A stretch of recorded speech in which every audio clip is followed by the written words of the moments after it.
It's Texas Bricklady here, and we're going to talk about liens today. Now, before we start, number one, I am in the state of Texas, and this is the way I do it in my state. If you're not in the state of Texas, please contact a lawyer, a construction lawyer. Also, I am not an attorney.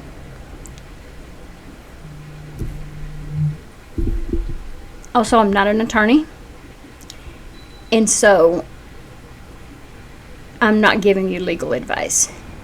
This is just the way I do it, and in fact, I don't do it this way anymore myself. I usually let my attorney take care of it. There's also levelset.com, and they will help you file liens as well. Levelset.com also will have paperwork. They have free templates for lien filing. You can usually find lien filing paperwork just about anywhere on the internet for your state. But Levelset does it for all 50 states. So if you want to file the paperwork yourself, go there and print it out. You can also use them to file the liens and pre-liens for you, or again, use an attorney. I do use an attorney just because it's easier for me. I know how to lien, I know how to file the lien, but I don't have time, and I don't have the real want to, even though I want to get paid, and I don't have to worry about it. I just say, here's the job information, and they file for me. So that may be your best bet, and it doesn't really cost all that much. I have my attorney on retainer, and that way I just send the paperwork over and make sure I keep my retainer money in there so that they can do it for me. And they usually let me know when I run out. So they're very prompt at that too.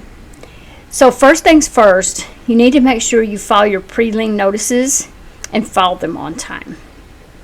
Now, the steps are depending on if it's a commercial property or a residential property. If the homeowner hired you, you can skip the pre-lien notice and go straight to the lien notice. If a GC hired you, you'll have to serve both the homeowner and the general contractor with pre-lien notices and then the lien notice. They both have to be served. You can't serve one without the other.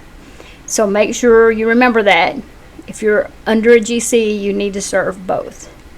Most general contractors know that pre-lien notices go out. Some of them kind of freak out a little bit, but most of the time they don't. They know exactly what's going on. Pre-notices, just tell them, look, you haven't paid me yet. I need my money, and then give me my money. Or I will lien you.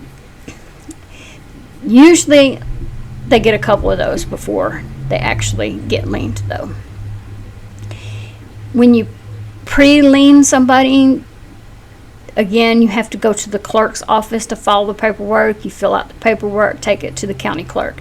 You cannot take it to the county clerk where your office or your home office is. You have to file it in the county that the job is in. So say I'm in Hopkins County and the job that I need to pre-lien is in Dallas County. Then I have to fill out the paperwork and drive an hour and a half away to the county clerk that the job is in and file it there. And make sure I file it on time. So here is where it sometimes gets confusing, as to when to file these pre-lien and lien notices. So I'm going to look at my notes here, even though I know how to do it, because I get nervous sometimes and skip steps. So let's not skip steps.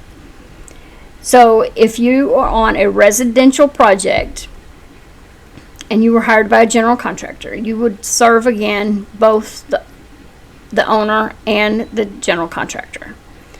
And this will need to be done no later than the 15th day of the second month that you requested payment.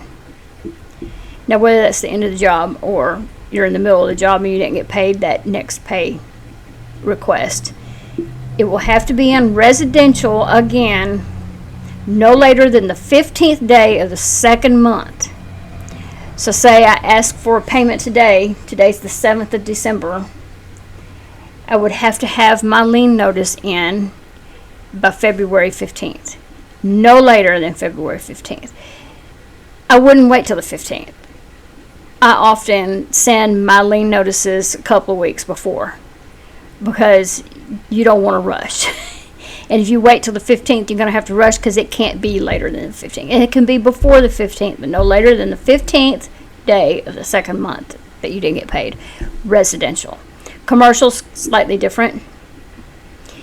You would serve both the homeowner and the general contractor, or it wouldn't be a homeowner if it was commercial. So the owner of the project and the general contractor no later than the 15th day of the third month. So you get an extra month there if you want to.